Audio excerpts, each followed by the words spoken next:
20 years of excellence in cancer care. Mahatma Gandhi Cancer Hospital and Research Institute, Visakhapatnam.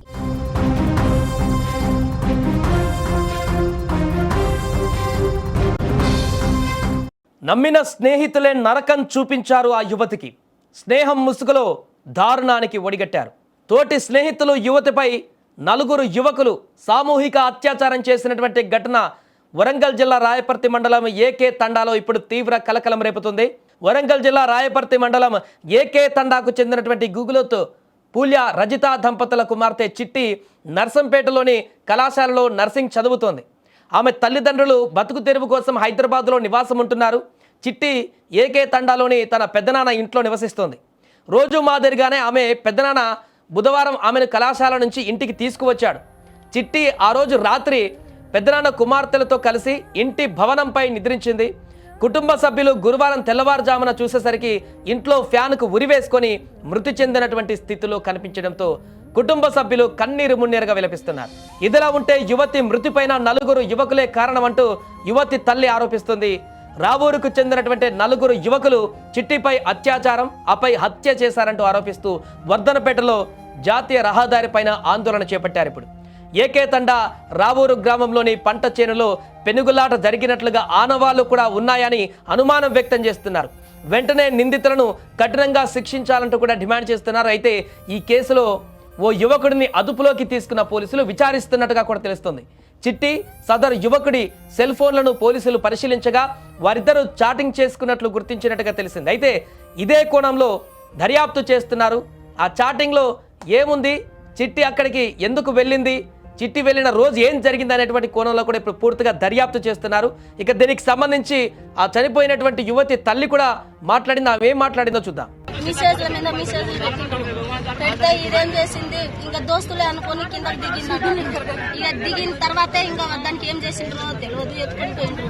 మొక్కజొన్న సేను ఉంది, ఆ సేనులో మొత్తం ఆగవాగేసి పడేసి మళ్ళీ ఆ ధైర్యంగానే ఎత్తుకొచ్చి తలుపు తీసి లోపల అర్రల బయట అర్ర వదిలేసి లోపల అర్రలో పోయి దేవుని కట్టేస్తున్నా నేను ఆడ ముక్కలమ్మ కట్టేస్తుంటే దానికి నా సీర తీసుకొని ఫ్యాన్ కొండికి ఇట్లా వేసి కాలు కిందనే ఉన్నాయి.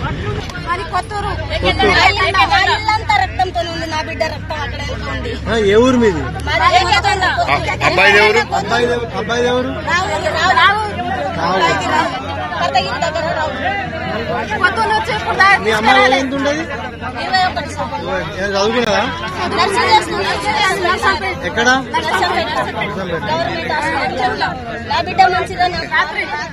ఏదేమైనా కూడా ఈ దారుణమైనటువంటి ఘటన పట్ల ఆ కుటుంబ సభ్యులందరూ కూడా తీవ్ర ఆవేదన వ్యక్తం చేస్తున్నారు. తన బిడ్డ చేతికొచ్చినటువంటి బిడ్డ నర్సింగ్ చదువుతున్నటువంటి బిడ్డ హాస్పిటల్ కూడా వెళ్తుంది. అలాంటి కూతురుని ఈరోజు ఈ రకంగా చూడాల్సి వస్తుందని చెప్పేసి మేము ఎప్పుడు అనుకోలేదంటూ తీవ్ర భావోద్వేగానికి గురవుతున్నారు అక్కడ వారి కుటుంబ సభ్యులు. ఇక ఆ వ్యక్తిని ఖచ్చితంగా శిక్షించాలి. ఇంత దారుణానికి ఒడిగట్టినటువంటి వారందరినీ కూడా తీవ్రంగా శిక్షించాలంటూ కూడా తీవ్ర ఆగ్రహాన్ని వ్యక్తం చేస్తున్నారు.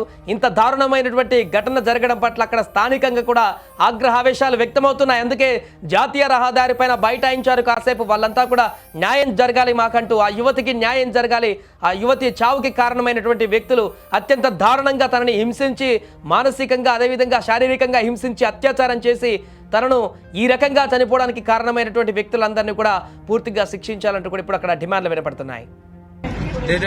ఈ చిట్టి అనే అమ్మాయి 20 సంవత్సరాలు ఉంటుంది అమ్మాయి. ఆ అమ్మాయిని రాత్రి గంజాయి మత్తులో ఒక గ్యాంగ్ వచ్చేసి రేప్ చేసి ఇంట్లో పడేసి ఉరేసి పోయిల్లన్న. మొత్తం ఈ బాడీ మొత్తం బ్లీడింగ్ ఉన్నది.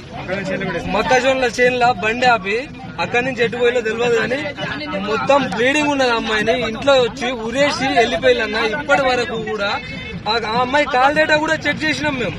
కాల్ డేటా చెక్ చేస్తే ఏమున్నాయి, ఇప్పుడు పోలీసులో కూడా చెప్పినాం ఇట్లా సార్ కాల్ డేటా ఉంది, వాళ్ళని సస్పెక్ట్ ని ఇమీడియట్ గా తీసుకురండి, తీసుకొచ్చి వాళ్ళని ఇంట్రాగేషన్ చేయండి అని చెప్తున్నాం. అయినా కూడా వాళ్ళు డిలే చేస్తున్నారు. ఎవరు? పోలీసు వాళ్ళు డిలే చేస్తున్నారు. అక్కడి నుంచి ఇక్కడ తీసుకొచ్చి ఇప్పుడు ఇక్కడ పోస్ట్ మార్టం చేసి వారం తర్వాత అనంటే వారం తర్వాత ఈ గవర్నమెంట్ ఉన్నది ఈ సాక్ష్యాలను మ్యానిపులేట్ చేసేది తెలియదు. మాకు న్యాయం జరుగుతుందో తెలియదు. ఒక గరీబోని బిడ్డ కోసం న్యాయం అనేది లేదు ఈ దేశంలో.